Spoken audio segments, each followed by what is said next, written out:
Hey guys, tonight we're stepping into the candlelit corridors of the Tang Dynasty, China's golden age of poetry, art, and seriously questionable cuisine.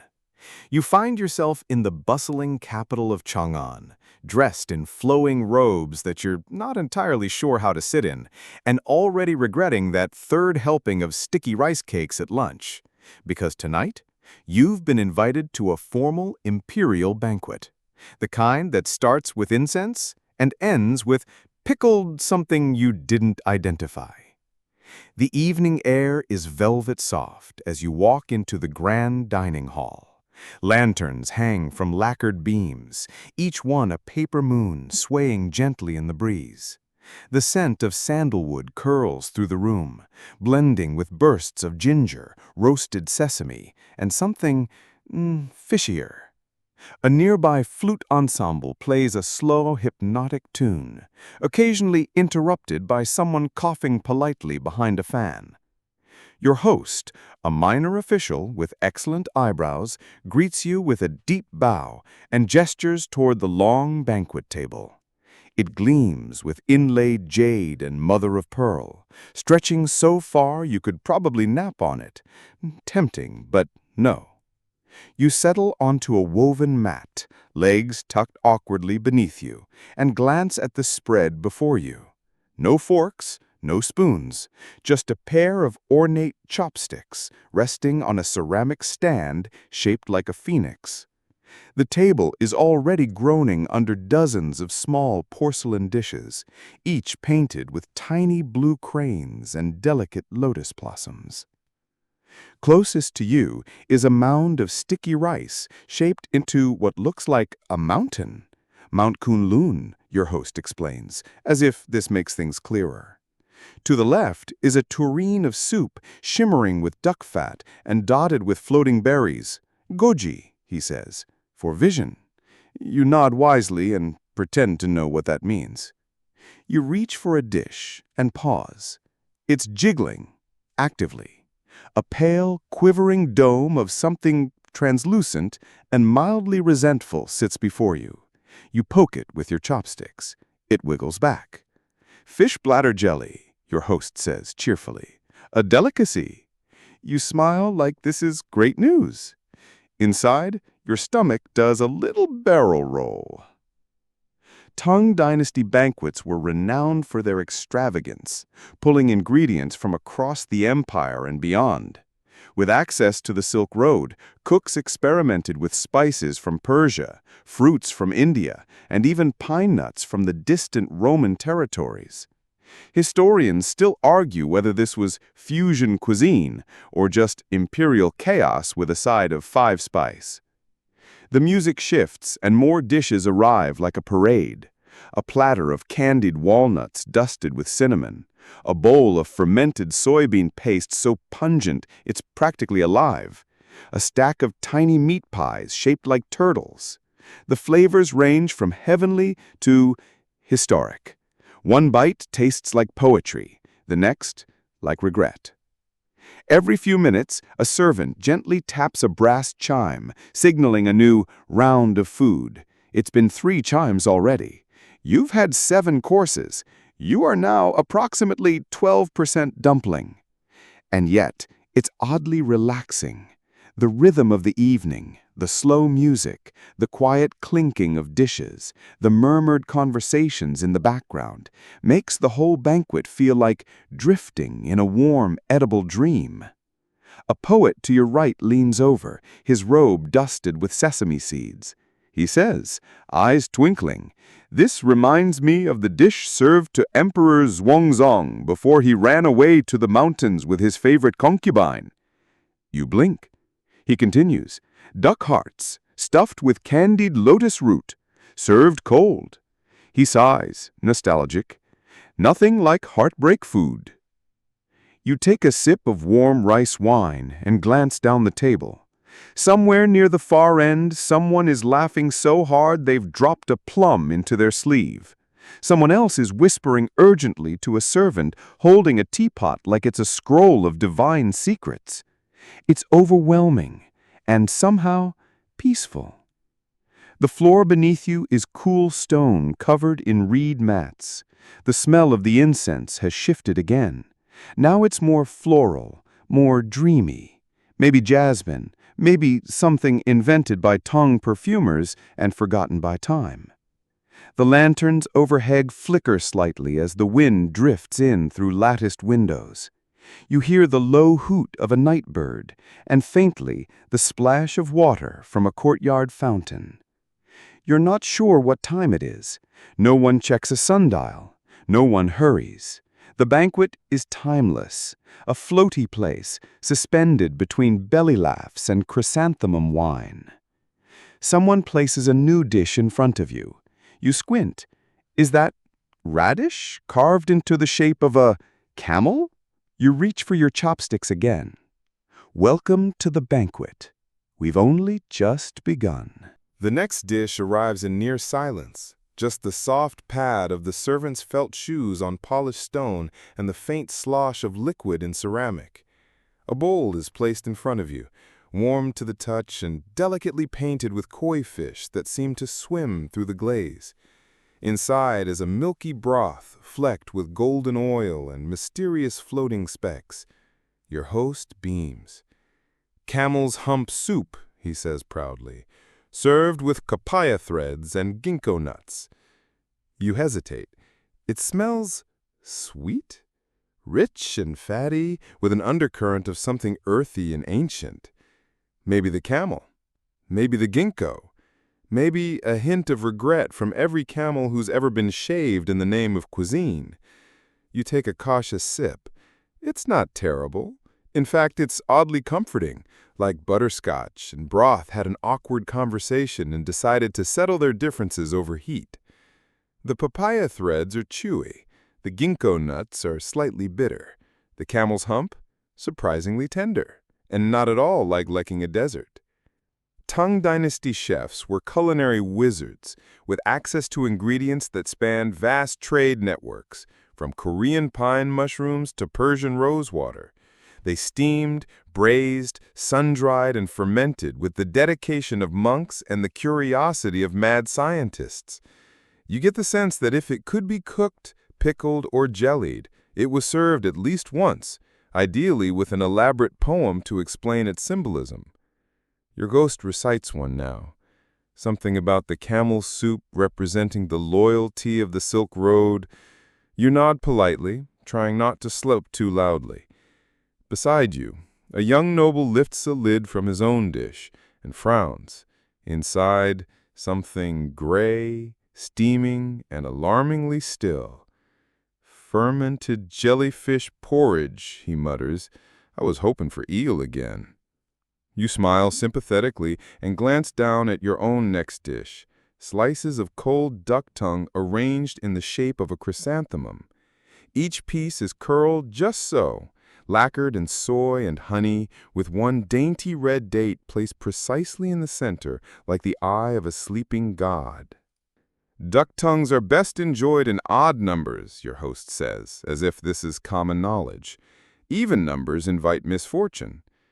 Historians still debate whether Tang cuisine was as symbolic as the court poets made it out to be, or if some of these meanings were retroactively assigned by nervous diners trying to justify eating boiled scorpions.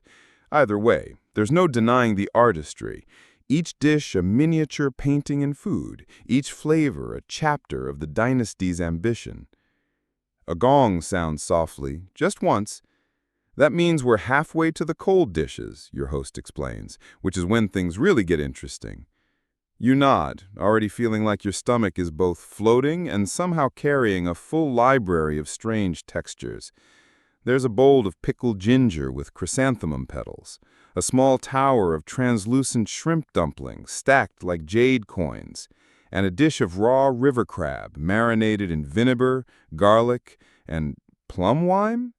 Possibly menace. You try the crab. It's gelatinous, briny, and faintly buzzing with spice. A shiver runs down your spine, but your host is watching, so you smile bravely and reach for a pickled plum to recover your dignity. Someone farther down the table accidentally inhales a peppercorn and begins coughing with theatrical flair. A nearby attendant swoops in with a lacquered tray bearing warm towels scented with sandalwood and apology. Through the lattice windows, moonlight is starting to spill across the floor. It paints the room in silver and shadow, making the dishes gleam like treasure hoards. Somewhere outside, a lute begins to play, soft and wandering, like a dream told in music. You lean back slightly, belly full, mind pleasantly fuzzy, and realize you've passed some invisible threshold. You're not just eating anymore.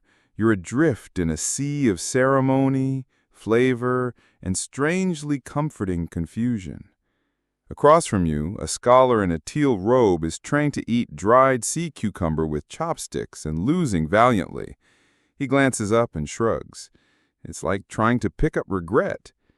You laugh quietly, and for a moment the hall feels less like a banquet and more like a sleepy salon, a collection of humans sharing food, stories, and a slightly unhinged appreciation for gelatinous textures.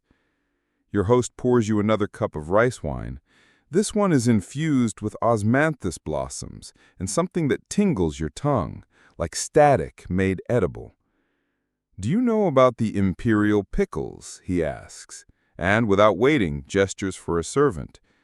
A long, narrow tray is brought forth, displaying 7 small compartments, each holding a different kind of pickled root or fruit: radish, lotus stem, burdock, sour plum, garlic shoots, ginger, and wintermelon, all dyed slightly different shades: amber, pale green, bruised purple, like they were painted by a moody sunset. You sample one. It's crisp, sour, and oddly floral. Your mouth puckers, then relaxes into a sleepy grin. Maybe it's the wine, maybe it's the 4th serving of jellyfish. Tang banquets were often exercises in contrast, hot and cold, soft and crisp, bitter and sweet. And yet it's not overwhelming. It's rhythm. A steady hum of offerings that match the pace of conversation, the rise and fall of music, the slow progression of night. Outside, the moon is climbing higher. The shadows grow bolder. The soup is cooler now. The dumplings have stopped steaming. But still, the dishes arrive, and still you eat. Slower now, like a dream that doesn't want to end. And honestly, you're starting to hope it doesn't. The next dish arrives with a flourish of cinnamon-scented steam and the hush of collective curiosity. It's placed before you in a small, ornately painted bowl rimmed in red lacquer and gold leaf. Inside is something pale and gelatinous, floating in a thick golden broth that smells faintly of citrus, pepper, and something else. Something elusive, earthy, deep, almost smoky. Your host leans in with a twinkle in his eye. "Stewed deer tendon in mandarin peel and star anise," he says. "A dish for strength and flexibility." You arch a brow. He winks, then sips from his wine. "You've never tasted deer tendon before, and honestly, you weren't sure it was something one could stew. But here you are.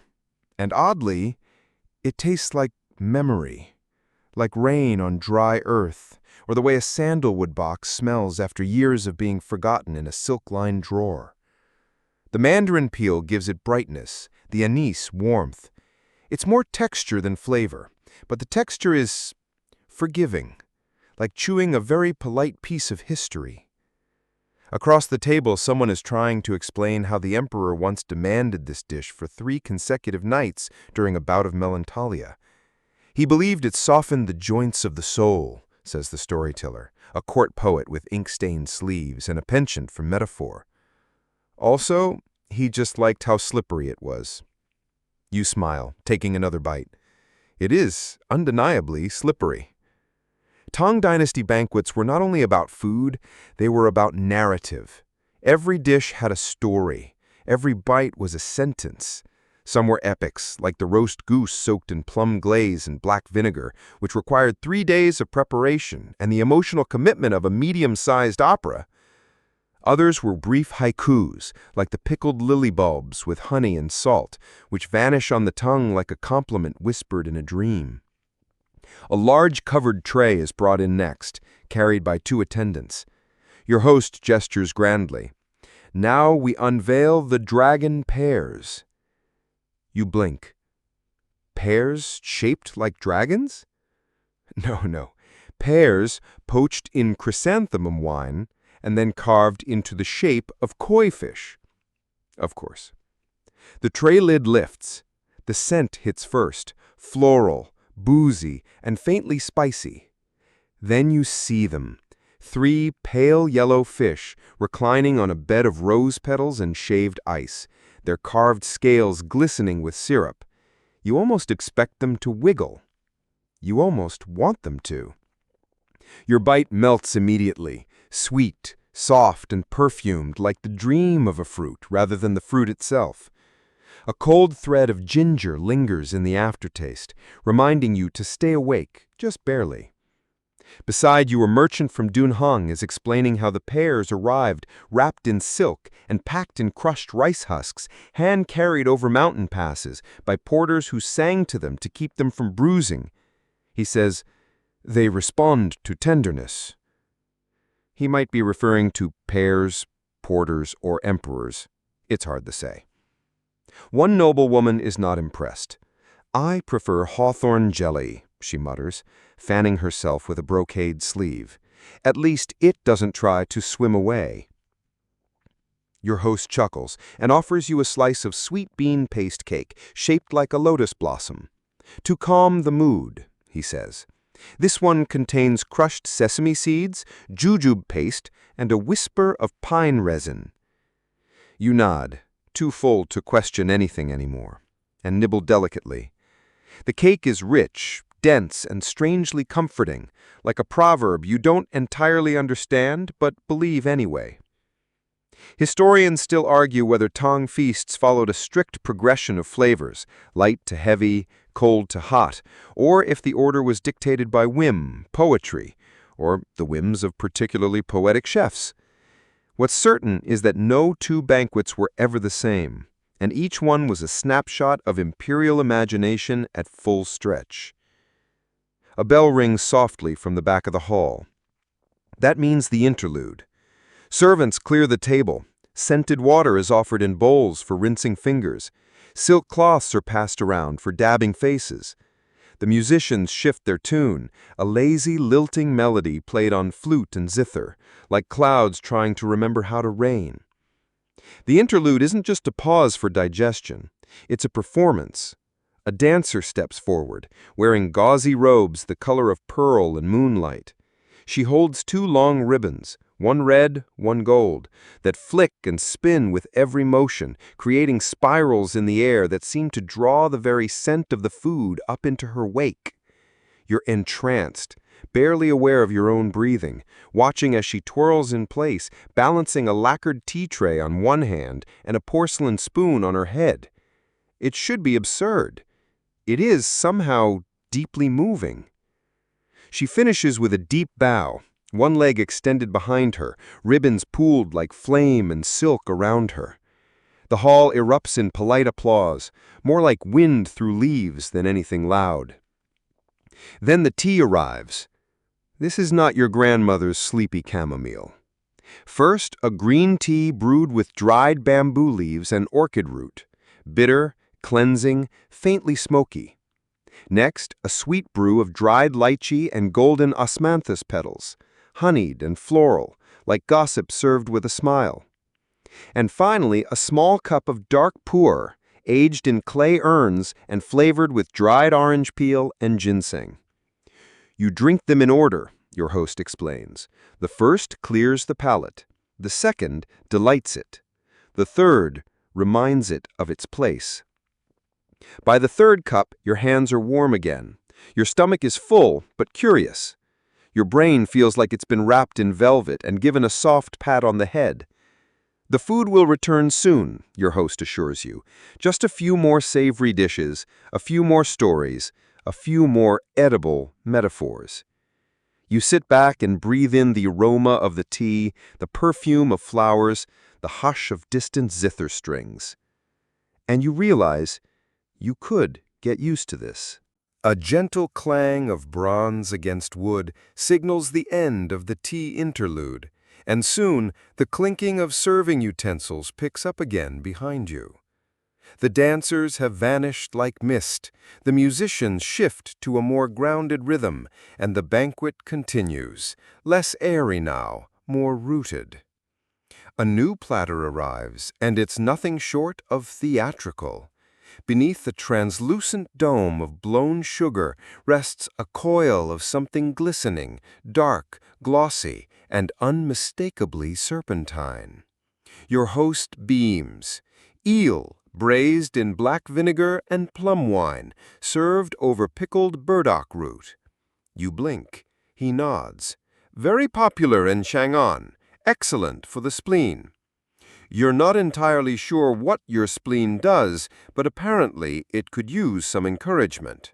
A servant lifts the sugar dome with a satisfying crackle, and the scent that escapes is unexpectedly divine, sweet, tangy, deep with umami, and just a hint of iron. The eel itself is tender, the skin slightly crisp from a quick flash fry before the braise, and the burdock adds a crunch that cuts through the richness like a poem breaks up a sermon. One bite in, and you're surprised to find it's not as intimidating as it looked. Earthy, but not muddy. Rich, but not heavy. Across the table, two young officials argue over whether eel should be served with garlic chive sauce or not. One insists it's essential. The other declares it vulgar.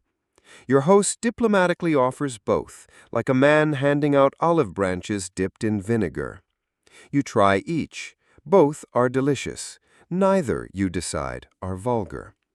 As you nibble, a scholar with a narrow face and an ink-stained cuff begins telling the table about the so-called ghost banquets once held for high-ranking deceased officials.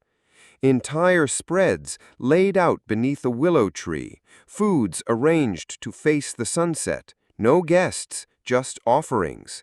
He sips his tea.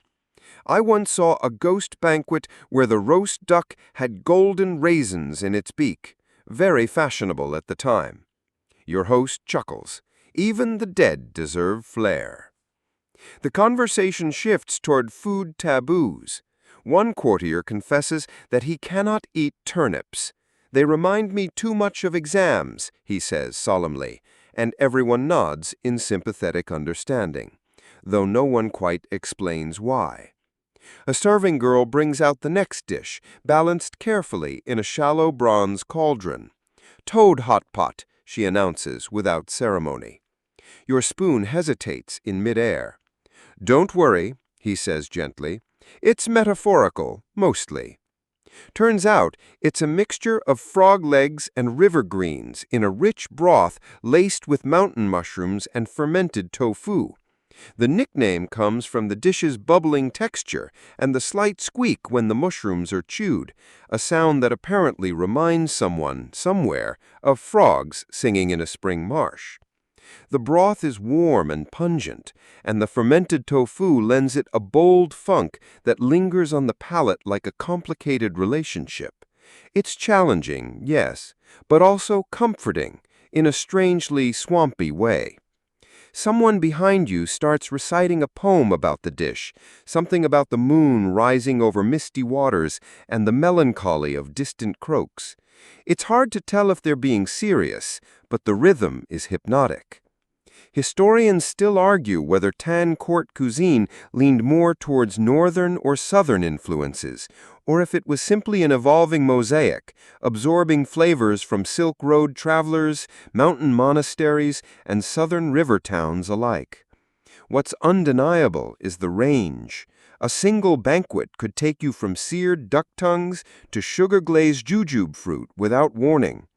And speaking of duck tongues, a silver platter appears, covered in lotus leaves. When unwrapped, the smell of five-spice and sesame oil escapes, warm and inviting.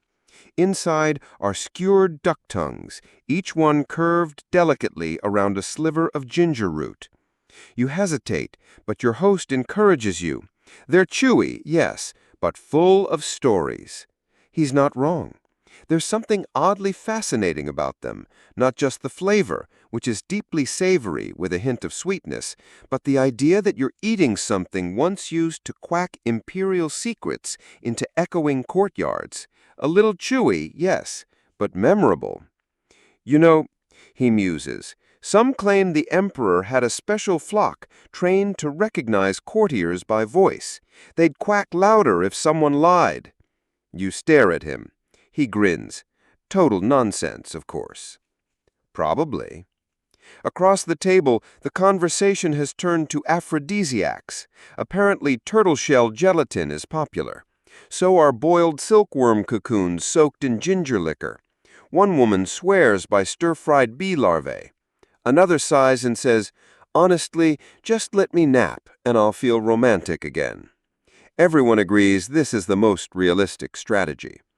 You are now offered a small ceramic cup containing what looks like a translucent jelly with streaks of crimson swirling through it. Fire lily jelly, he explains. They only bloom 3 nights a year. Very rare, very moody.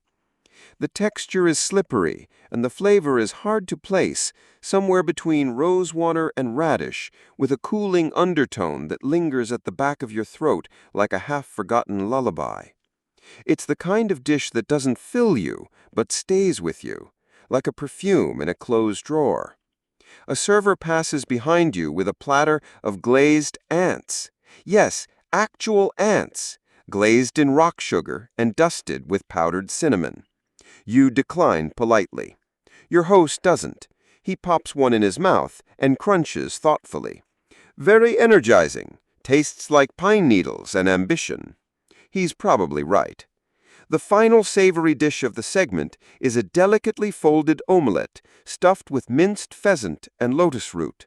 It's sprinkled with crushed walnuts and drizzled in a sauce made from fermented rice lees. The flavor is rich, nutty, and surprisingly familiar, like something your grandmother might make if your grandmother had access to pheasant and lotus root and enjoyed sprinkling things with 9th century confidence.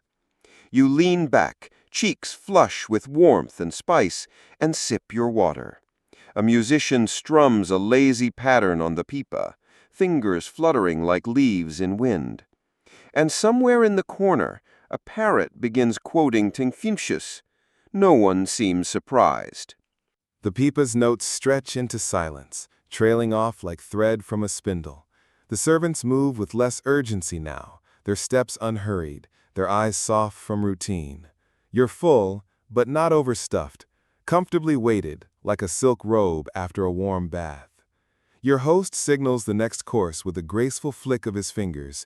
"Time for something light," he says with a mischievous glint. You brace yourself. It arrives in a lacquered box, the color of aged cherry wood. When opened, it reveals a series of carefully stacked trays, each containing a different jelly, custard, or gel delicacy, each more translucent and jewel-toned than the last. "Dessert tower," your host declares proudly, "a Tang specialty." The top tier offers almond tofu, delicate and quivering, floating in chilled osmanthus syrup with tiny gold petals drifting like lazy stars. One bite in, and you're transported. Soft sweetness, cool on the tongue, a whisper of nuttiness chased by the faint perfume of blossoms. It's the kind of dish that demands silence, reverence, possibly a sonnet. Below that, lychee pearls soaked in rice wine. They gleam like glass marbles, slippery and fragrant, each bursting with a sudden pop of sweetness, followed by a mellow, wine-soaked afterglow. You close your eyes. You could probably live inside that flavor for a few decades and never miss your phone. The third layer contains a surprise. Iced mung bean cakes shaped like little cranes, wings extended mid-flight. "A frozen poem," someone murmurs behind you, perhaps quoting, perhaps inventing. You're not sure. The cakes are chewy, grassy sweet, and vanish far too quickly for something that apparently took 3 days to sculpt. On the fourth tier, candied olive pits. Yes, the pits. Your host explains, marinated for a month in honey and rice vinegar, then slow roasted with clove and anise. You suck one carefully and are surprised by the sharp, medicinal tang mellowed by syrupy sweetness. It tastes like an argument between a candy store and an apothecary, somehow satisfying in both directions. Historians still argue whether Tang Dynasty desserts were strictly the domain of the upper classes or occasionally found their way into public tea houses for special festivals. What's agreed upon is their obsession with texture. Not just flavor, but the way a dessert resisted or surrendered to your teeth, a subtle dialect between tongue and dish. As the trays are placed, a boy no older than 12 brings around a set of chilled rice balls wrapped in bamboo leaves. Inside, crushed sesame and honey, still slightly warm at the center. You bite into one, and the filling oozes like treacle, the flavor nutty and dark, like a thunderstorm made edible. Someone down the table dares a second helping and immediately sneezes. "Too much powdered ginger," your host says cheerfully. "That one was meant for energy." The next course is stranger still. A jade plate arrives with what looks like curled ribbons of thin bark dusted in powdered sugar. Lotus root leather, your host explains, a favorite of Empress Wu. You chew one experimentally. It's leathery, but sweet, caramelized with malt syrup and smoked over camphor wood. Surprisingly pleasant, like candy made for warriors. Then comes a series of palate cleansers, pickled rose petals, salted plum slivers, a cup of barely sweet chrysanthemum tea served in a cup so thin you can see your own heartbeat through it. It's all meant to slow you down, to lengthen the space between dishes, like the rests between notes in a song. A quiet moment follows. The people player switches to a slow, lilting piece, something reflective, almost melancholy. You notice the dancers have returned, but now they're seated on the floor, painting calligraphy onto rice paper using brushes dipped in fruit juice. One draws a peach. Another writes what appears to be a poem in looping, unreadable strokes. You ask what it says. Enlil. Wait, no, not Enlil anymore. That was earlier. Tonight it's someone else. Let's call him your guide. Leans in and says, it means every flavor remembers its first root. You let that sit with you for a bit. A soft hush falls across the table as the final sweets arrive. Sugar-blown animals filled with steamed red bean paste, a cat, a pig, a fish, even a tiny rabbit. Each is placed before its diner, chosen by the host. You receive the rabbit. The hostess across from you gets a pig and bursts into delighted laughter. You bite into the rabbit's side, it deflates with a whisper and reveals the bean paste, soft and slightly grainy, with a warmth that somehow tastes brown in the best way possible. The hostess's pig squeals, literally. It has a tiny sugar whistle inside. She laughs harder. Someone else receives a sugar carp that's been filled with chilled chrysanthemum custard. It melts as it touches the tongue, and the woman eating it mutters something that could either be a prayer or a complaint about how fleeting beauty is. Your host raises a cup.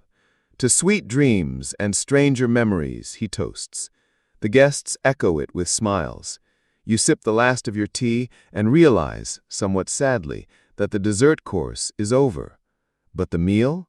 Not quite, because the Tang Dynasty, you're learning, doesn't end things so much as it lets them fade out gently, like the final chords of a long song, like a shadow slipping under a moon gate. You're offered a finger bowl of rose water and a tiny cotton towel embroidered with a crane, a small kindness, a closing note. Your host clasps his hands together and nods. Now we rest, and then the midnight kitchen. You blink. He smiles. Oh, you thought that was the end? A gong sounds somewhere deeper in the compound. Quiet, hollow, like the echo of a promise. The hush deepens. You half expect someone to bring you a pillow and wish you good night. But no. Your host rises, brushing non-existent dust from his saffron robes, and beckons you to follow. Several guests exchange amused glances, the kind reserved for seasoned banquet-goers who know what's coming next. You, still unsure if this is dessert déjà vu or a cultural trick of the light, rise too. You're led through a quiet corridor of hanging lanterns and open latticework screens. The air here is cooler, filled with the scent of charcoal, plum smoke, and something unmistakably savory. You catch a hint of broth on the breeze, and your stomach, traitorous and enthusiastic, grumbles faintly despite the parade of sweets it just endured. "Welcome," your host announces with a dramatic sweep of his arm, "to the Midnight Kitchen." You enter a low, semi-enclosed courtyard, surrounded by bamboo walls and open-air hearths. It's clearly the domain of the night cooks. Older, quieter, sleeves rolled, hair tied with bits of twine, all business and broth.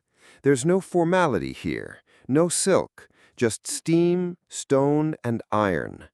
A pot is uncovered, releasing a puff of rich, pungent vapor that instantly makes your eyes water. "Century eggs," someone says softly behind you, "simmered in rice porridge, a midnight favorite." You're handed a shallow clay bowl with a cracked, spider-veined glaze and wooden spoon so worn you can feel each rice grain through it. Inside, pale congee thick as cream, a slice of preserved egg, some ginger slivers, and a dash of black sesame oil. The egg glistens dark green, almost translucent, like the shell of some sea creature that never left the deep. You take a bite. It is earthy, deep. The yolk carries a sulfuric hum, but it's mellowed by the gentle starch of the rice and the heat of the ginger. It's the sort of flavor that should feel offensive, but instead it whispers ancient lullabies to your taste buds, like eating memory. Historians still argue whether century eggs, really more like 100-day eggs, originated during the Tang or later dynasties. But Tang documents do mention eggs blackened by the patient art of ash, which certainly sounds suspiciously familiar. Next comes a skewer of grilled river eel, basted in a sauce so glossy it reflects the moonlight. The flesh is tender, smoky, and unexpectedly sweet. A young woman beside you dips hers in a bowl of fermented tofu before biting in. "It's better this way," she says, her mouth full, her tone absolute. Then flash-fried chrysanthemum leaves tossed in rice wine vinegar and sesame, crackling, tart, and green as fresh gossip. And there's something else, something daring. Pig's ear salad, sliced into thin, chewy ribbons, tossed with garlic chive, vinegar, and crushed Sichuan pepper. Your host nods encouragingly. You take a bite. It's like chewing on savory rubber bands with a personality disorder, but strangely pleasant. One of the cooks ladles out bowls of soup next. He grunts, "Sheep's stomach and lotus seed." You pause, spoon halfway to your mouth, but it's too late. The smell is warm and medicinal. You drink. It's unexpectedly gentle, almost sweet. This dish, your guide leans in, was popular during winter banquets, said to restore energy and prolong conversation. He smirks. Some say it prolongs arguments. You imagine a room full of Tang nobles debating poetry metrics while slurping tripe stew. It seems plausible. From the far side of the courtyard comes a clatter and sudden laughter. A pot of sticky rice cakes has overboiled, and the head cook, an elderly man in linen leggings and a half-open tunic, scolds his assistant with mock fury, flicking drops of syrup onto the tiles like a painter flinging pigment. "Relax," he grumbles at no one in particular. "It's the hour of rats. Mistakes are expected." Apparently, in Tang timekeeping, each 2-hour window was ruled by an animal sign. Midnight to 2 a.m., the time of rats, cleverness, energy, and mild chaos. Seems fitting. Another guest tells a story about an emperor who once snuck into a servant's midnight feast because he hated court banquets, said the real flavors lived below the silk, she chuckles, served himself soup and ate squatting on a step. You can believe it. Everything here feels more honest, more grounded. There's no sugar-blown artistry or fruit carved into phoenixes, just bowls of hot broth, slices of duck sausage, and slabs of fried rice cakes topped with crushed peanuts. You sip from a clay cup filled with warm rice wine spiced with ginger. It hums down your throat and settles behind your ribs like a sleepy cat. Some of the best recipes, your host says softly, were never written down, only passed by hunger. And just like that, it clicks. The Midnight Kitchen isn't just about food, it's about continuity. The quiet moments after the spectacle, when the paint has dried and the costumes are hung up. The part of the meal that lives in homes and memory, not banquet halls. You try something called cloud ear salad, a mix of black fungus, cucumber, and dried jujube soaked in plum vinegar. It tastes like midnight. Cool, slippery, and slightly sour. The kind of flavor that wakes you up gently, then tucks you right back in. Somewhere a rooster crows, faint, premature. The cooks laugh. Time for bed, someone murmurs. You're not sure if they're joking. Another bowl is pressed into your hands, sweet barley soup with candied goji berries, a final lullaby for the stomach. As the courtyard empties, the head cook wipes his hands on his apron and nods to you. You eat well, he says, approvingly. Next time, you stir. You smile, unsure whether to take that as invitation or initiation. Then you follow the lantern-lit path back to the main courtyard, your belly warm, your heart a little fuller, your mind floating somewhere between dumpling and dream. You awaken, or rather, you notice you haven't fallen asleep yet, perched on a long bench beneath a curved, tiled roof, watching the sky lighten imperceptibly with the earliest blue-gray of morning. The party hasn't ended, but it's slowed to a murmur, like a symphony descending gently into its final notes. "Walk with me," your host says, appearing again at your elbow. His tone suggests neither suggestion nor command, just inevitability. So you follow. The path he leads you down winds through the outer garden of the estate. The air smells faintly of last night's smoke and wet moss, and your shoes whisper over flagstones slick with dew. Everything is hushed, save for the soft clink of wind chimes made of copper and glass. You come to a walled courtyard, and then a door beyond that, half concealed behind an arbor of flowering osmanthus. He pushes it open. Inside is a private gallery, scrolls, lacquered boxes, glazed pottery, and near the center, a long, low table laid with remnants of yet another course. Apparently, the Tang knew no limit to how many meals could fit into one evening. This was the scholar's supper, your host explains, served only to those who stayed late enough to deserve a second dessert. You are now one of those people. The table bears dishes unlike anything you've seen so far. Chilled lotus root in plum wine jelly, candied winter melon carved into hexagons, red bean paste wrapped in bamboo leaves and steamed over chrysanthemum water. Everything here is soft, subtly sweet, and meant to cool the body after many hours of eating and storytelling.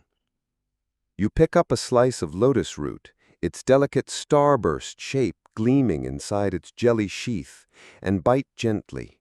It crunches delicately. The plum wine has steeped into its pores, floral and tart. Lotus was considered a purifying food, symbol of detachment, a good way to end things, your guide says. You begin to notice scrolls tucked between the dishes. Handwritten poems, lightly inked with the fading brushstrokes of very tired calligraphers. Each one is no longer than a few lines, like a toast scribbled between bites. Some are romantic, some absurd. One reads, "Too many dumplings, not enough riddles. I blame the plum wine." Another in shakier calligraphy. "If I don't return by rooster's cry, please explain this to my wife." You grin. This is what historians call ya shao, night late eating, a tradition among Tang poets, painters, and people too clever for their own good. You imagine a group of inebriated scholars waxing poetic about fireflies and fish sauce at 3 a.m., scribbling verses between swigs of warm wine and absent-minded nibbles. Honestly, you've been to worse dinner parties. There is even a dish shaped like a poem. Sweet rice flour dumplings arranged in the characters for moonlight on still water. It's a pun, apparently. One of the scholars beside you tries to explain it, but dissolves into giggles halfway through, blaming the fermented apricot juice. A servant brings in one final item, an ornate bronze censer shaped like a lion, trailing curls of sandalwood smoke. "For the digestion," the servant says solemnly, though his mouth twitches. Historians still argue whether these types of digestive ceremonies were truly medicinal or just excuses to keep the party going. But in this moment, incense and poetry seem as effective as any tea. Another tray is passed around, tiny candied olives, preserved in honey and dusted with ginger powder. You pop one into your mouth and are met with a flavor so complex it pauses your thoughts mid-chew.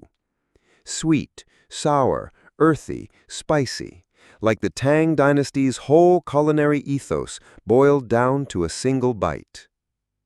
"They were obsessed with balance," your host murmurs. "Not just sweet and salty, but soft and crunchy, hot and cooling, earthy and aromatic. Food wasn't just fuel, it was philosophy." And indeed, that principle appears even now in a strange pale dish placed before you. Water chestnuts and pine nuts, chilled and floating in rice milk broth. It looks plain, utterly humble. But the flamer is elegant, freshness and quiet sweetness, the taste equivalent of dipping your toes in a mountain stream. You take another sip and feel your shoulders relax. A nearby scroll catches your eye. It reads, "To eat without hurry, to leave before dawn, that is wisdom, or cowardice." Your host chuckles. They always wrote better when tipsy. The conversation around the table has dwindled to soft murmurs. Someone begins to hum a folk tune. Another gently taps their wine cup like a tiny drum. A small fruit bat flits by the rafters, then vanishes. As the soft clatter of the banquet's closing echoes through the gallery, you realize something. This wasn't just a meal. It was a map, a journey through flavor, memory, class, and aspiration. Every dish had a purpose, every course a layer. You've wandered through luxury and labor, through texture and temperature, through the philosophy of food itself. And somehow, you're not just full, you're calm, and maybe a little transformed. "Come," your host says, gesturing toward the corridor once more. "Let's watch the dawn." You follow, lotus root jelly in your hand, sandalwood clinging to your sleeves, and centuries' worth of dinner party gossip swirling gently in your head. You step outside again, blinking as the sky begins to blush faintly along the edges. It's not quite sunrise, but close. That milky in-between hour when even time seems to hesitate. The garden is damp with the breath of night, and somewhere a rooster calls, far too eager. Your host doesn't speak now. He just walks ahead slowly, his robe brushing the grass. You trail behind, quietly crunching a candied olive between your teeth, the honey lingering on your tongue. The path leads you along the outer boundary of the estate, past an orchard of quince trees, their silvered leaves rustling in the breeze. And then, almost unexpectedly, you arrive at a small pavilion half covered in climbing vines. There's no banquet here, no cushions or lacquerware, just a wooden table, three-legged stools, and several long bamboo poles resting on stone racks. "Breakfast," says your host, as if the last 12 hours hadn't counted. A servant appears, so silently it's spooky, carrying a heavy pot of congee, rice porridge, steaming and plain. The smell is soothing, comforting, a little smoky, a little sweet. But this is no ordinary porridge. Beside the pot are the toppings, slivers of pickled daikon, a mound of crushed walnuts, fermented tofu that smells like a philosophical debate, and, of all things, tiny dried shrimp dyed red with beetroot and laid out like rose petals. Someone took time to make even the ugly things beautiful. You ladle a bowl for yourself. The rice is soft, velvety, nearly soup. You top it with everything, even the tofu, which not Enlil anymore, different script, your host politely pretends not to judge. You take a bite. It's odd. Salty, sweet, nutty, pungent. It tastes like waking up. As you eat, a woman in a dark blue robe enters the pavilion. She's barefoot, her hair tied with a length of silk. She carries a basket of strange, wrinkled objects that look like miniature brains. "Morning snacks," she says, setting them down. Turns out they're dried jujubes stuffed with roasted chestnut mash and dipped in malt syrup. This was considered a scholar's breakfast, something to stimulate thought and maybe digestion. A bird chirps loudly from the quince trees, clearly unimpressed. You reach for one of the jujube snacks and realize it's warm, freshly steamed. The scent reminds you of toasted sugar and wet bark. You pop it in your mouth. It sticks briefly to your molars, then melts into something soft and earthy. A scroll tucked into the basket reads, "Jujube dreams, chestnut thoughts. May all letters be edible." You're beginning to understand why Tang poets always seemed slightly delirious. It's the food, the endless combinations of taste and metaphor. You can't think straight on a stomach full of fermented plums and syrup-dipped brain fruit. A quiet clang draws your attention to a corner of the pavilion where an elderly man is pouring hot water through a filter made of silk. He's making tea, green, misty, herbal, no bells or whistles, just tea. He hands you a cup, without a word. It tastes like wet leaves in early spring. Perfect.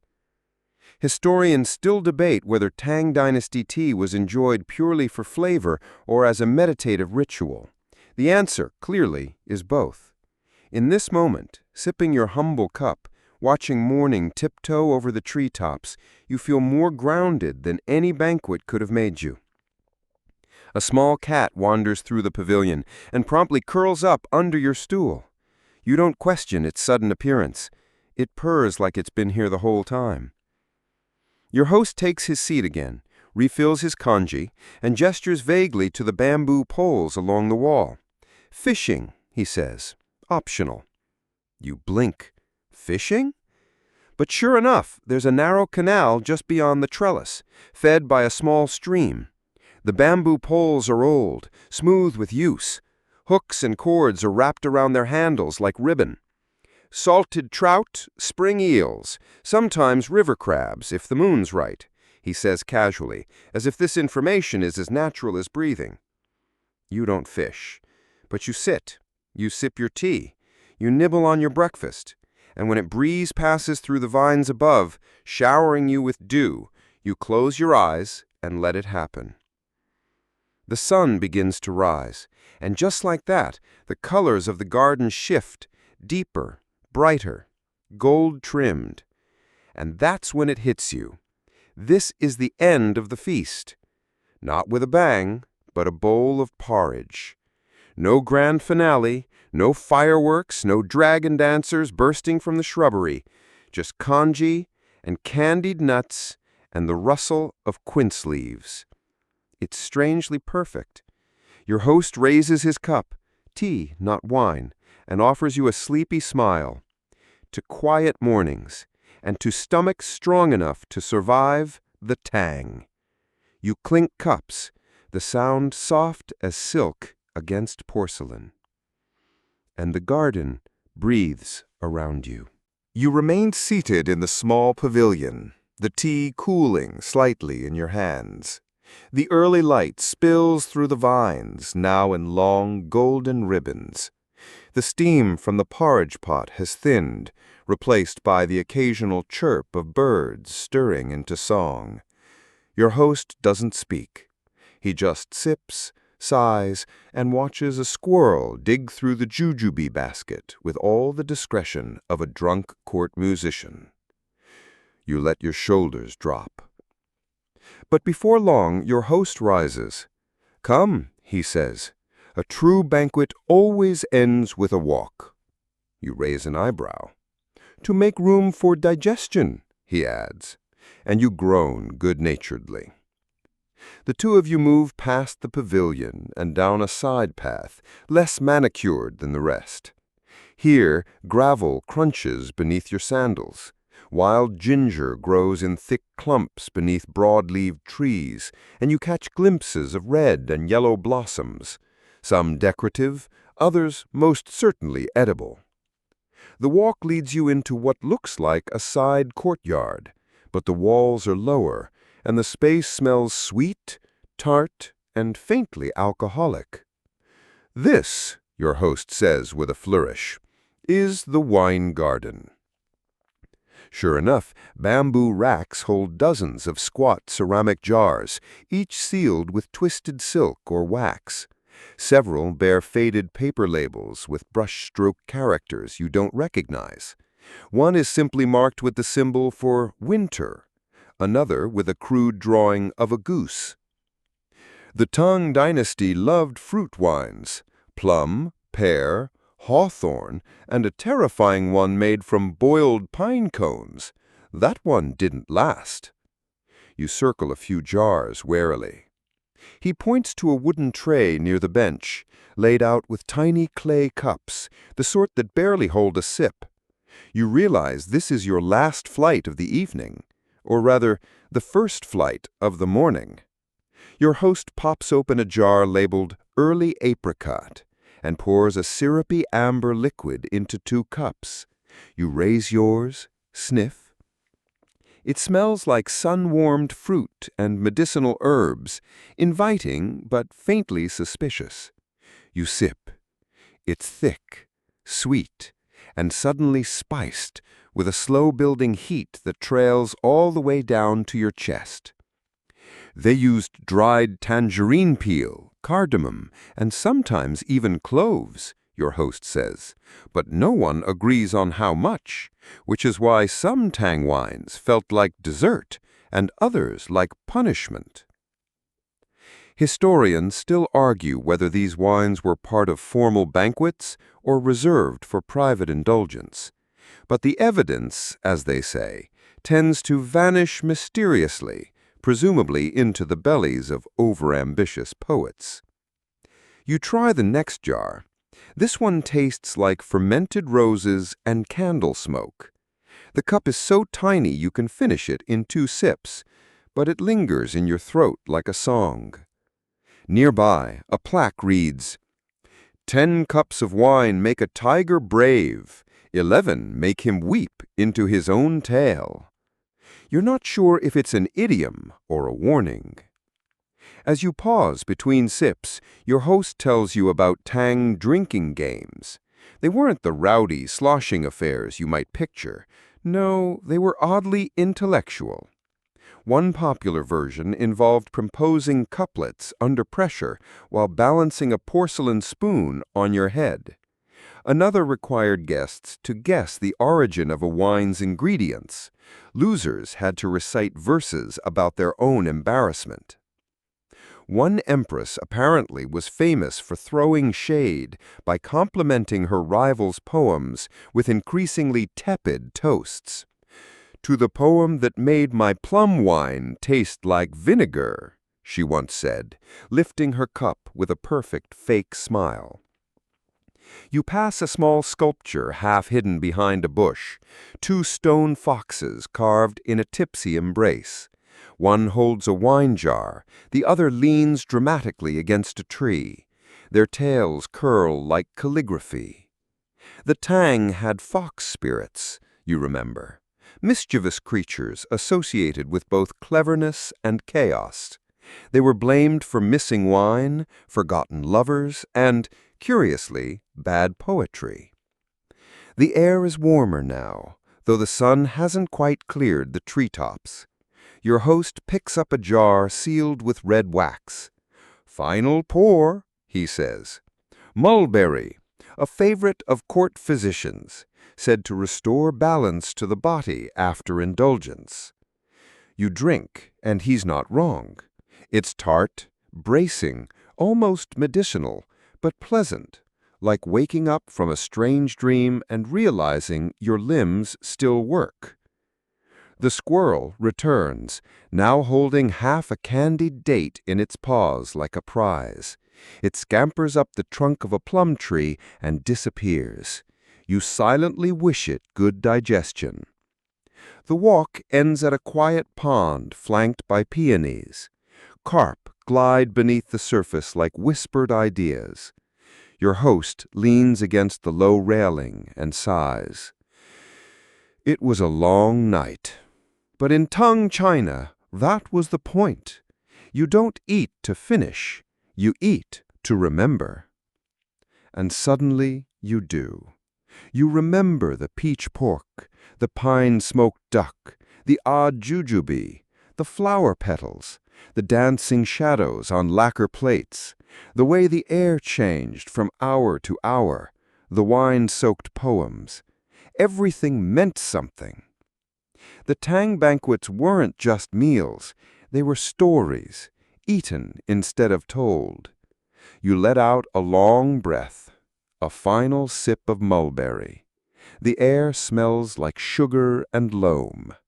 Your host claps once, a low sound, final. "Let's go sit by the water," he says. You nod. The squirrel would approve. You walk the last few steps toward the water's edge, your sandals brushing against soft moss and the dropped petals of 100 early blossoms. The path narrows between two moon gates, and the sudden curve reveals a small lake. Mist still hangs over its surface, like a silk scarf forgotten on a cold morning. To the left, a willow drapes long green tendrils into the shallows. To the right, a dock juts out just far enough to tempt wandering poets or overfed courtiers looking for solitude or escape. You and your host take a seat on a low stone bench etched with mossy vines. This is the kind of place Tang banquet guests might have wandered to between courses, not to pace like anxious diners, but to dream. In fact, dreaming was practically an unofficial part of the feast. A well-fed guest was expected to muse, to ponder, to recite soft fragments of verse. And if they nodded off mid-poem, even better. The lake glistens with the muted pinks and pearlescent whites of early lotus blossoms.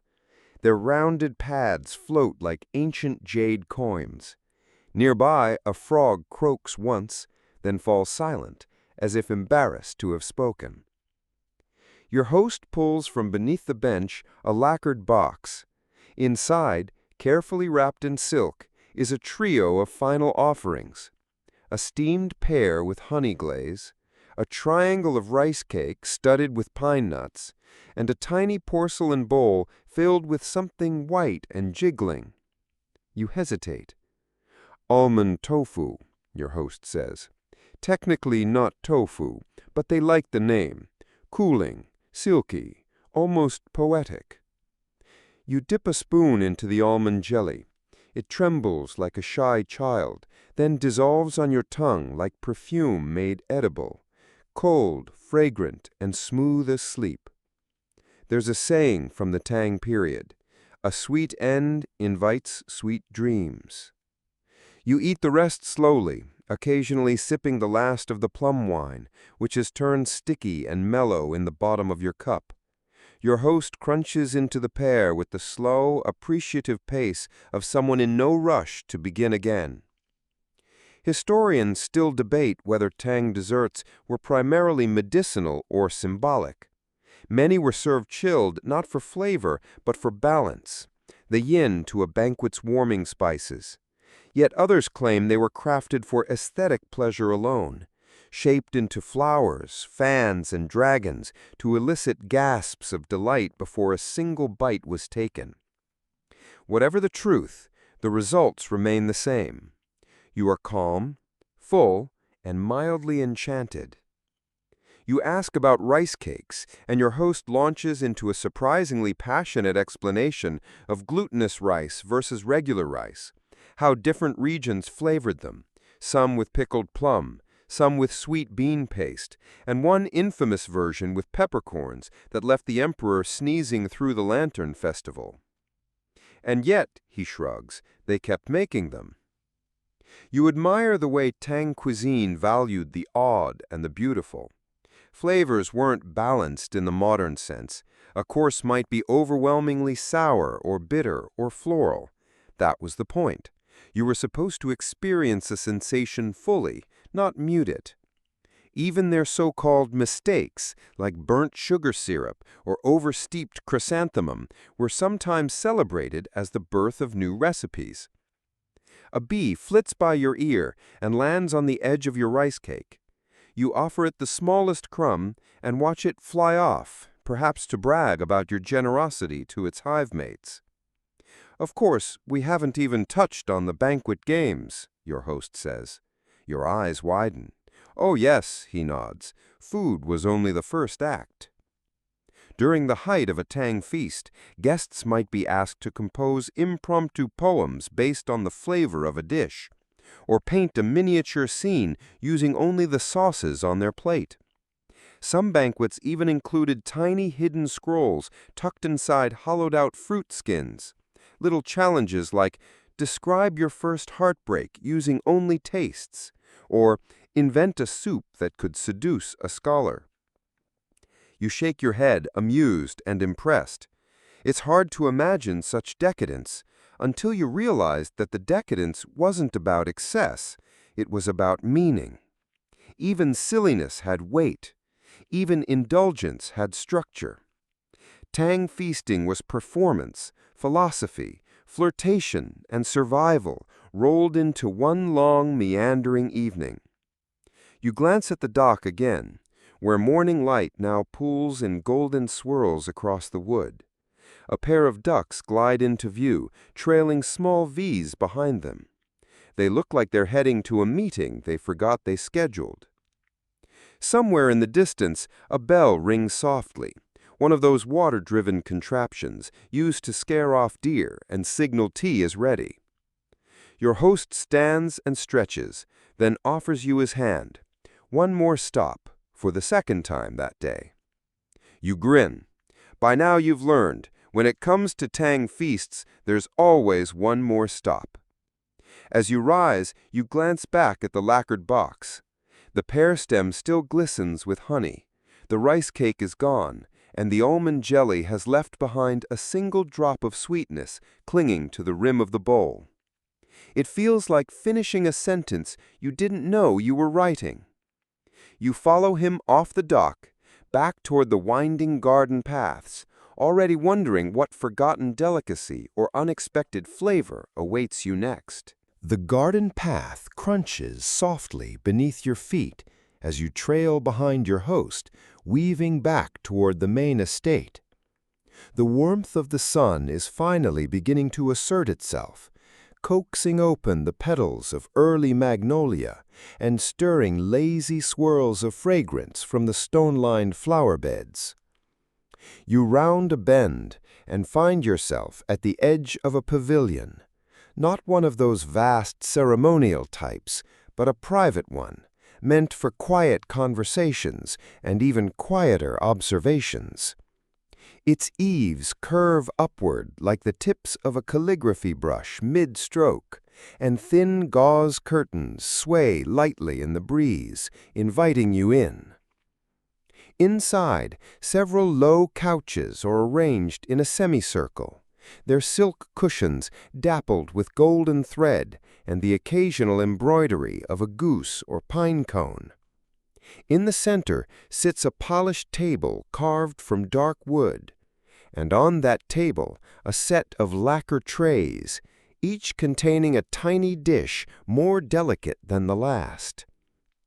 Palate resets, your host explains, the Tang answer to too much flavor too soon. You sit, tentatively lifting the lid on one tray.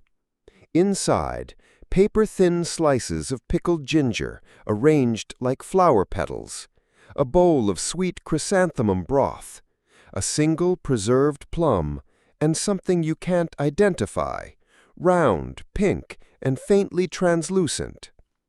Lotus root preserved in vinegar and rose water, he says, popping one in his mouth with a grin. Sounds wrong, isn't? It's not. It's strange, sure. The crunch is soft but deliberate, and the flavor lands somewhere between perfume and childhood memory. You can't explain it, and that seems to be the point.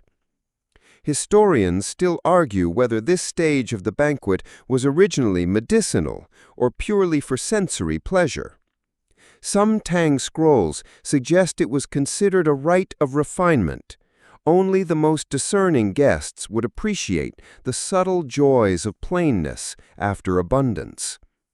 As you try the chrysanthemum broth, softly sweet with a whisper of bitterness, you realize this interlude isn't about flavor at all. It's about memory. After dozens of dishes, what do you actually recall? What lingers? What taste threads itself into a dream? Your host reclines, watching a pair of butterflies spar over the rim of a teacup. He used banquets weren't just for pleasure, he says. They were how you proved your sensitivity, your ability to notice, to feel. You nod. It makes sense. The Tang Dynasty may have loved grand spectacle, but they also revered restraint, the space between notes, the silence after the poem ends. Even this moment, hushed and reflective, is as essential as the plum wine and wild boar ribs. A server in jade-green robes enters quietly, placing on the table a long bamboo tube capped with wax. Your host lights the seal with a taper. A moment later, a thin ribbon of scent begins to rise, sandalwood and sweetgrass, with a faint edge of citrus peel. Not overpowering, just comforting. The scent tube, he murmurs, part of the winding down phase. We used to pair certain smells with certain foods, or moments, or even people. Imagine recognizing someone by the incense they preferred. You smile, tender but with aromatics. He chuckles. Exactly. Though perhaps less swiping and more sighing.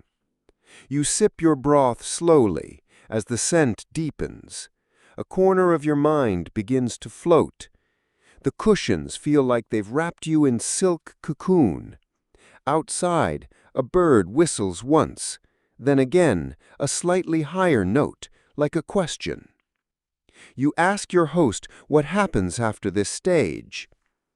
Dessert games, he says, eyes twinkling. and then night fruit, and if you're very lucky, the reading of riddles. You raise an eyebrow. Riddles? He sits up, reaching beneath the table to pull out a small scroll case. Riddle fruit, he says, unspooling a worn parchment. An old tradition, especially among the more playful hosts. You'd hollow out a fruit, tuck a riddle inside, and pass it around. If you solved it, you got the first slice. If not, he trails off, gesturing vaguely. You had to compliment the host's poetry or pretend you liked the fermented snails. You laugh, a high-stakes gamble. He reads aloud from the scroll. I have teeth but no mouth. I am fed but never full. What am I? You chew on the lotus root and the question simultaneously. After a few guesses, some better than others, you finally offer a comb. He grins. Well done. You'd be spared the fermented snails. You breathe a sigh of relief. I had a feeling they were coming back. Everything does, he replies, in Tang cuisine and in Tang jokes.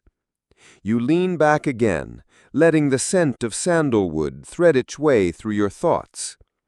The butterflies have disappeared. The birds are quiet. Even the trees seem to be listening. The preserved plum, still untouched, waits on your tray. You pop it into your mouth. It's sharp, salty, startling, and then strangely sweet at the end. It feels like the entire banquet in miniature. You sit in the hush, the taste fading gently from your tongue. Somewhere a gong sounds, far away, perhaps just a memory. The curtain sways again, brushing your cheek like the hem of a robe long vanished. The sun is starting its descent. Shadows stretch toward the garden walls. Your host rises, offering you one final bow. Let's walk. The riddles can wait. You follow, lighter now, less full maybe, but somehow more complete. You step out from the quiet hush of the pavilion, blinking slightly in the golden hush of late afternoon. The garden path dips gently toward a lower courtyard, where the shadows are soft and long, pooling around worn flagstones like ink brushed across parchment. You follow your host through a covered corridor, painted beams overhead, scenes of mountain sages and wandering storks, until you arrive at what looks, at first, like an outdoor kitchen. It's not. At least, not a normal one. A trio of attendants stands at a broad stone counter, bent over baskets and platters. Some are peeling things. Others are stuffing things into other things. One young man is blowing air gently across a tray of what appears to be dried citrus peels coated in a snowy dust of sugar and something else. This, your host says, is the dessert station. You try not to look too eager. Historically, he adds, Tang sweets weren't what you'd call cloying. They leaned toward texture, surprise, a touch of medicinal whimsy. A nearby tray holds candied ginkgo nuts, stacked in a spiral tower. Another offers tiny sesame-filled pastries shaped like birds, each with wings pressed delicately against their backs. The sugar is dusted not just for sweetness, but to mimic morning frost. Historians still debate how widely sugar was used during the Tang. It wasn't yet the industrial commodity it would later become. Most sweets relied on honey, maltose, or fruit reductions, sticky, fragrant, earthy flavors that felt more like a walk in the woods than a trip to the candy shop. One tray, painted with cranes and clouds, features translucent squares the size of fingernails. You pick one up. It quivers slightly in your fingers and dissolves the moment it touches your tongue. Rice jelly with osmanthus blossom, your host says. Used to be a wedding treat, symbol of delicate harmony. Also very good with sour plum wine. You nod, eyes wide. It's floral, in a good way, like someone told the rose it could dance. At another table, an attendant places small bowls into a low brazier. Steam rises, curling like dragon smoke. You peek in and catch sight of peach halves, gently simmering in a syrup of ginger and longan fruit. These are served warm, he notes, comforting, especially after cold dishes or too many riddles. You snort. Is there such a thing as too many riddles? He raises an eyebrow.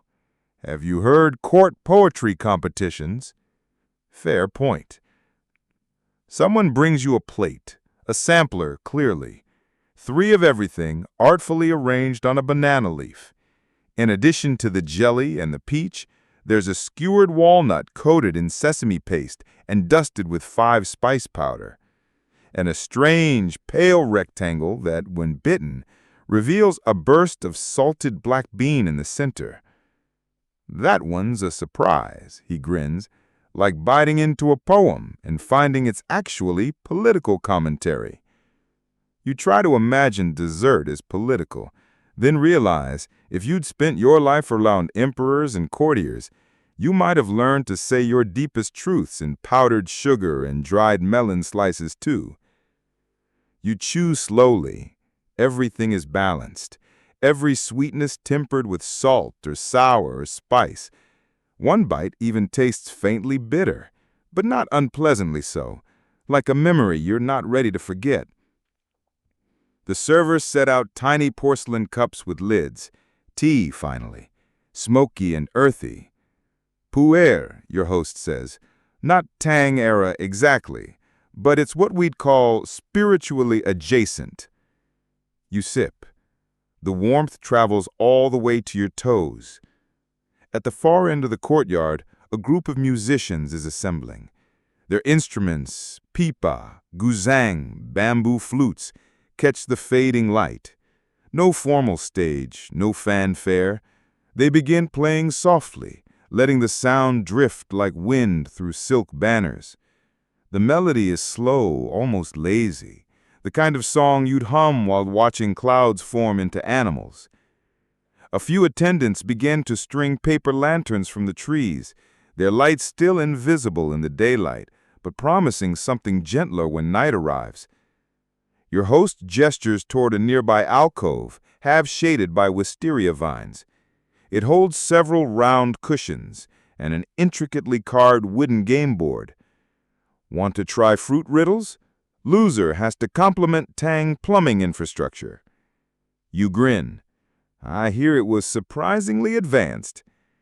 You settle beside the game board, which is surrounded by small dishes, jujubes stuffed with cinnamon, honey-roasted lotus seeds, slices of chilled melon carved into poetry characters.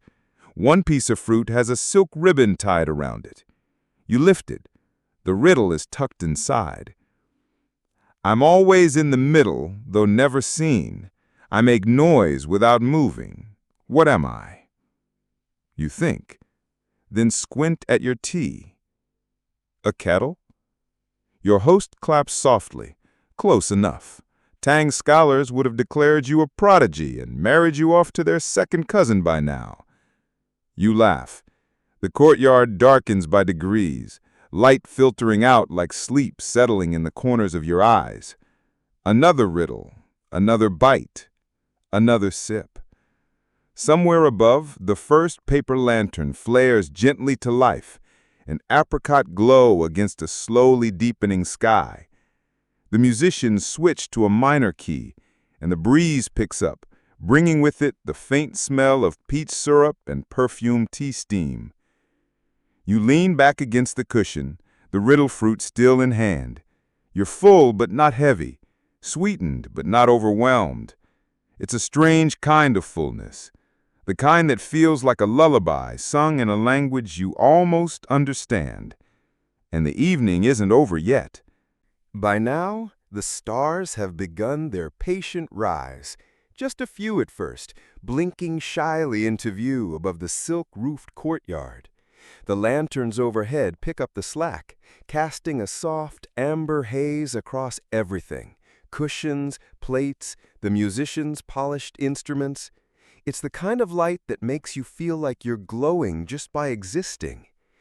You stretch your legs a little. The stone tiles beneath the cushions are pleasantly cool now, and somewhere nearby, a bamboo chime clinks gently in the breeze. Your host sips his tea with the practiced air of someone who's paced their consumption perfectly. You, meanwhile, have reached that state of happy overindulgence where the world feels like it's humming at a slightly lower frequency. But then you hear it, a low whirring, a flutter, a subtle rhythmic squeak of gears you definitely weren't expecting in the 8th century. You glance over. A servant is wheeling something across the flagstones, slowly, reverently.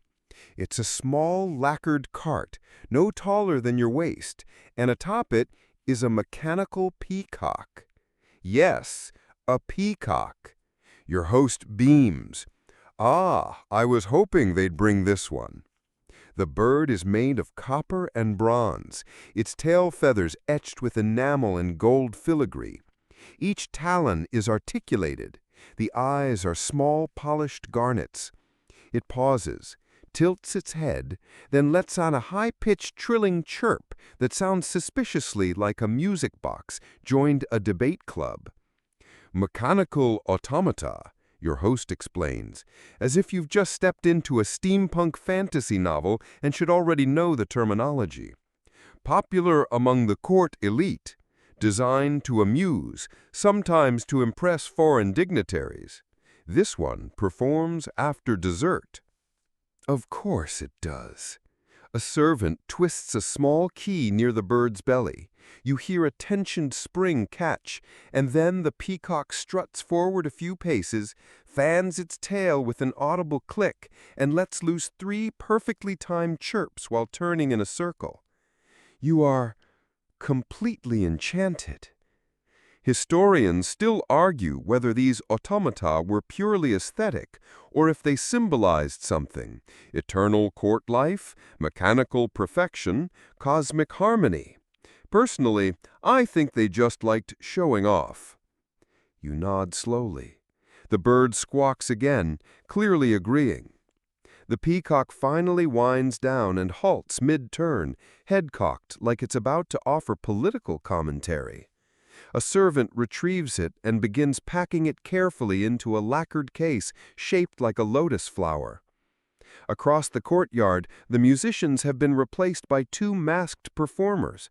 Their robes glint with gold thread, and their movements are deliberately slow, each gesture exaggerated for the lamplight.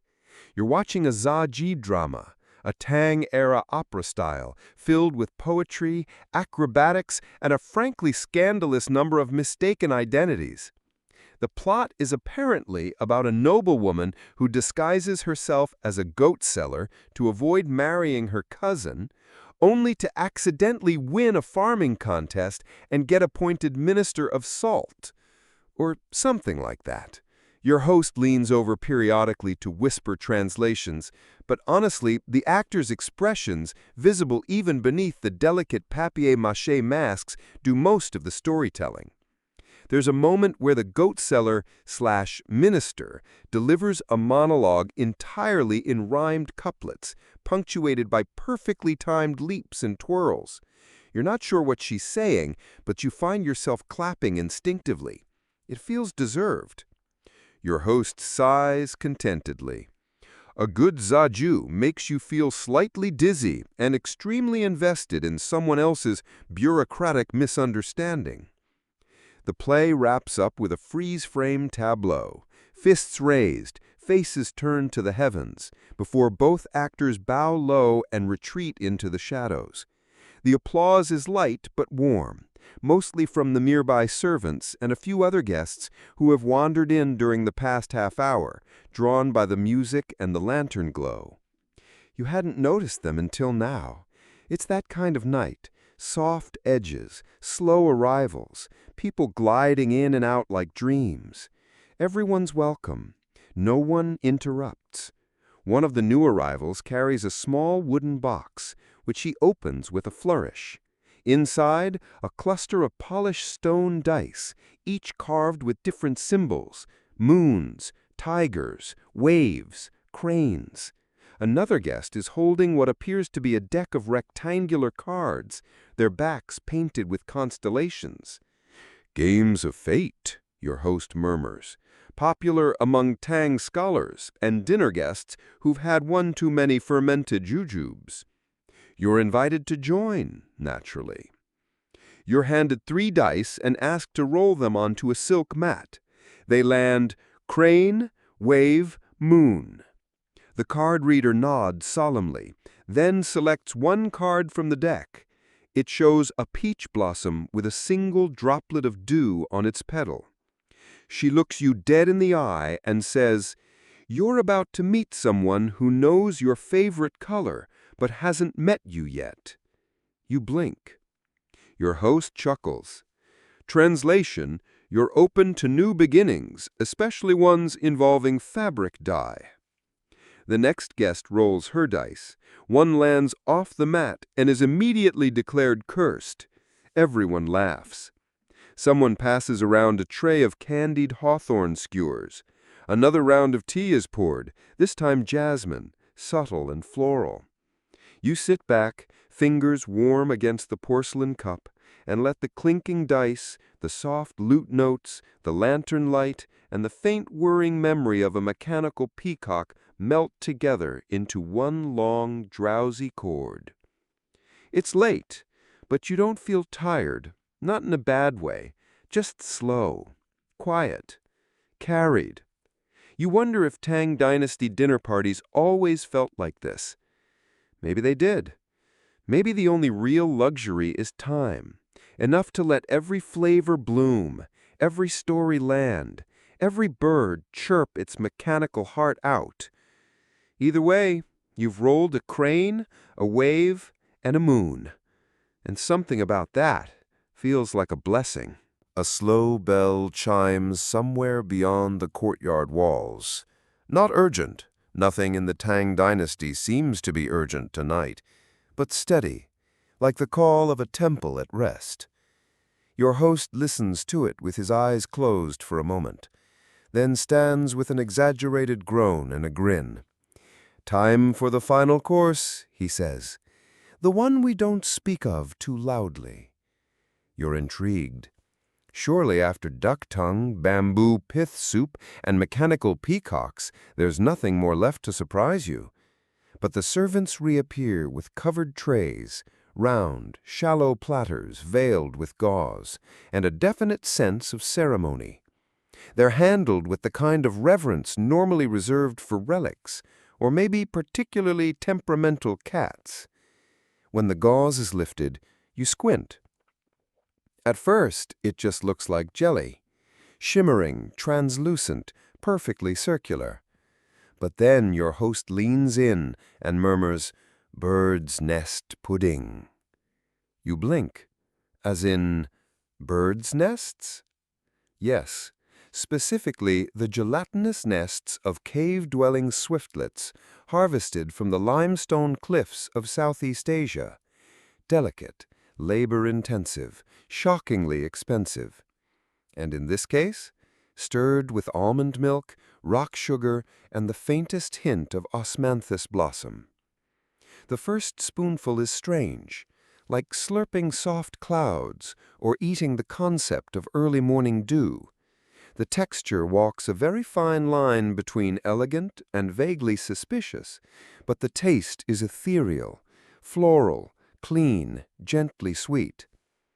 Bird's nest was believed to increase longevity, also said to improve skin, strengthen the lungs, and attract favorable dreams. He gestures vaguely at the stars. Whether or not it works, I sleep better knowing I tried. You're still processing that sentence when the second dessert arrives. Yes, second dessert. This time, honeyed lotus root, sliced thin and fanned out like a flower. Each piece is filled with sticky rice and soaked in a syrup so thick it pulls gently against your chopsticks. The root itself is soft but toothsome, a gentle resistance that somehow makes every bite feel like a reward for patience. Popular in palace kitchens, your host adds. Empress Wu was rumored to have eaten these before making difficult decisions. You take a slow bite and pretend you're about to banish a corrupt official or invent calligraphy. By now, the moon has climbed higher. Its reflection dances across the tea water in your cup, the koi pond beside the garden path, even the lacquered lids of the still warm serving trays. The sounds have faded into a soft orchestration of nighttime things. A string plucked idly by one of the musicians, the wind passing through silk banners, the occasional chirp of a cricket bold enough to audition for the drama troupe. You look around and realize no one's really left. The banquet isn't quite over, even if the dishes are cleared. Some guests recline on embroidered bolsters, sipping the last of the chrysanthemum wine. Others quietly chat, heads close, voices lower now. A few simply watch the lantern sway against the night sky, faces lit from below like half-forgotten dreams. You get the sense that this moment right here, is what the Tang elite actually came for. Not the food, not the peacocks or the masks or even the jelly that once nested inside a cliff, but the stillness that follows. It's the luxury of knowing you don't have to rush, that no one's checking a sundial or urging you toward the exit, that you can sit in a garden full of jasmine and incense, your fingers sticky with lotus syrup, and just be. Your host returns, this time with a narrow scroll tucked under one arm. "One more indulgence," he says, unfurling it across the low table. The characters are brushed in delicate lines, ink so fine it looks like it might dissolve into vapor if you breathed too hard. It's a poem. You listen as he reads it aloud, voice low, cadence slow, each syllable stretching like soft silk pulled through water. Moonlight falls on apricot roofs. Koi circle the sleeping lily. No gates to bar the night, only footsteps in dew, lingering. You sit quietly for a moment. The poem wraps around you like a shawl. It says everything and nothing, exactly the way late-night poetry should. Poetry was how we ended things. Letters, meals, sometimes even lawsuits, always with a poem, something to float above the facts. You nod, unsure what to say, which perhaps is the point. Somewhere near the edge of the courtyard, a young servant carefully lights a lating lantern and sets it into the pond. The tiny flame flares once and then steadies, drifting across the surface like a firefly with a mission. You watch it go, half hoping it will bump into a philosophical koi and start a quiet conversation. You feel something small pressed into your hand. It's a charm, clay, palm-sized, shaped like a bat. "For luck," your host says. The character for bat sounds like blessing. You smile, running your thumb over its tiny wings. It's clumsy and perfect. Guests begin to rise now, stretching, collecting fans, straightening sashes. The courtyard empties slowly, like a tide retreating with great reluctance. Lanterns are doused one by one, their flames flickering into curls of sweet smoke. The musicians stop playing. Even the koi seem to settle into a quieter pattern, as if rehearsing for sleep. Your host clasps your shoulder, warm and firm. "Come again. Next time we'll serve roasted yam with caramelized plum and debate the merits of 12-string zithers." You promise to return, and somehow you mean it. The servant who guided you in now returns to guide you out. Your feet tread softly on the stone. The moon follows you like a silent companion, painting the garden in shadows and silver. You pass under the same wooden archway you entered through, but now it smells of camphor and night air, and the clay bat in your hand feels like it's absorbed all the stories of the evening. You don't look back, not because you aren't tempted, but because some nights deserve to remain a little mysterious. And this one is folded like a scroll into your memory, pressed between the pages of history, like a perfumed letter. The garden gate swings shut behind you, not with a clang, but a gentle thump, like a silk fan closing. You're not quite sure how long you were there. Hours? Days? A dynasty's worth of delicacies and dreams. The air outside is cooler now, tinged with the scent of camphor wood and river mist. It slides across your skin, soft as an apology, or maybe an invitation to linger just a bit longer in the Tang dynasty's strange, fragrant twilight. The servant walks silently ahead, torch in hand, guiding you back through a narrow path lined with stone lanterns and low walls dappled in moonlight. You feel the ground shift beneath your shoes, crushed oyster shells and packed earth, and somewhere in the reeds a frog sings like it's reciting court poetry from a past life. Ahead, the wooden pier appears, and the river waits for you, wide, slow, eternal. Your boat is still moored there, bobbing gently, the lantern swaying from its eaves like sleepy eyes half closed. The boatman tips his straw hat in silent greeting. The same man from before? Hard to say. Maybe he's always been here, ferrying guests back and forth across history's quiet water. You step into the boat, the planks creak in response as if remembering you. As the vessel pushes off, the city recedes. Lanterns fade behind trailing curtains of willows, rooflines blur into black silhouettes, and the stars above, those same stars the Tang astronomers once charted on bronze discs and bamboo slips, shimmer with curious clarity, as if they too are listening. You lean back against the wooden rail, the gentle splash of the paddle lulling your senses. But just as your eyes begin to drift, your guide clears his throat softly. There's one more dish, one we never serve, not to guests. You raise a brow, the boat rocking just slightly beneath the gesture. It's called air soup. A beat passes. You laugh, unsure whether he's joking. He shrugs in that way ancient people do when they've mastered the art of being both serious and ridiculous at once. The finest chefs of Chang'an would sometimes serve empty bowls between courses, a pause, a moment to taste what wasn't there. Some said it prepared the body for dessert. Others claimed it helped you appreciate silence. Personally, I think it was just a clever excuse for chefs to rest their feet. You chuckle. Of course the Tang invented edible philosophy. The boat glides past a fisherman's shack, dimly lit by a single candle. You glimpse a man hunched over a low fire, steaming something in a clay pot that smells faintly of ginger and fermented beans.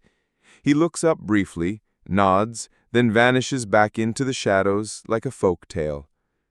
The wind changes slightly, carrying with it the scent of orange blossom and toasted grain, the same fragrance that once drifted over imperial rooftops during midnight feasts, now just a whisper in the dark.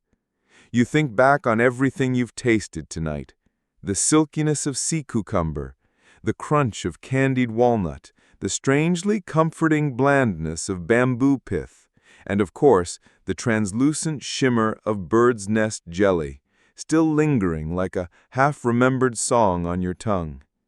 And yet, oddly enough, it's the air soup that stays with you, the imagined dish, the pause between flavors, the reminder that not all fullness comes from food.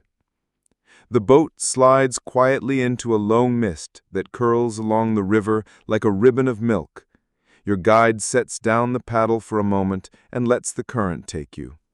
Above, the constellations wheel slowly, Orion rising sideways, the Northern Dipper dipping towards some forgotten village banquet still happening in parallel time.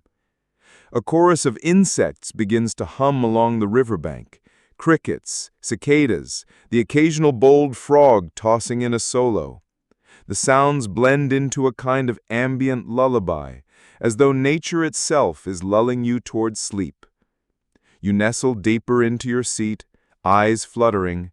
The world is quiet now, but not silent. Never silent. There's always the ripple of water, the echo of poetry, the memory of something roasted, fermented, or steeped in saffron. Historians still argue whether the Tang truly mastered fusion cuisine, or whether they just ate like everyone was watching. You smile. Eyes closed now. That sounds about right. As the boat glides beneath a low stone bridge, its reflection perfect in the still water, you feel the night wrap around you like a brocade blanket. The clay bat is still in your pocket. You press a finger to its tiny carved smile and whisper something without realizing you're speaking at all. Maybe a blessing. Maybe a recipe. The lantern flickers once, then steadies. The stars stay steady. The soup is just air. Wind down. And now, the journey slows. The river narrows into stillness, its current no longer pushing, just gently holding. Above you, the stars remain soft and unwavering, like distant lanterns that never quite go out. You feel the last threads of the banquet slipping from your mind, the velvet texture of lotus root, the shivering chill of fermented plum, and the strangely comforting blandness of bamboo pith. And of course, the translucent shimmer of bird's nest jelly, still lingering like a half-remembered song on your tongue. And yet, oddly enough, it's the air soup that stays with you, the imagined dish, the pause between flavors, the reminder that not all fullness comes from food. The boat slides quietly into a low mist that curls along the river like a ribbon of milk. The water becomes mirror-perfect, reflecting the stars and the slow-drifting lanterns. You feel the night wrap around you like a brocade blanket. The clay bat is still in your pocket. You press a finger to its tiny carved smile and whisper something without realizing you're speaking at all. Maybe a blessing. Maybe a recipe. The lantern flickers once, then steadies. The stars stay steady. The soup is just air. And now you are ready to fall asleep. Good night.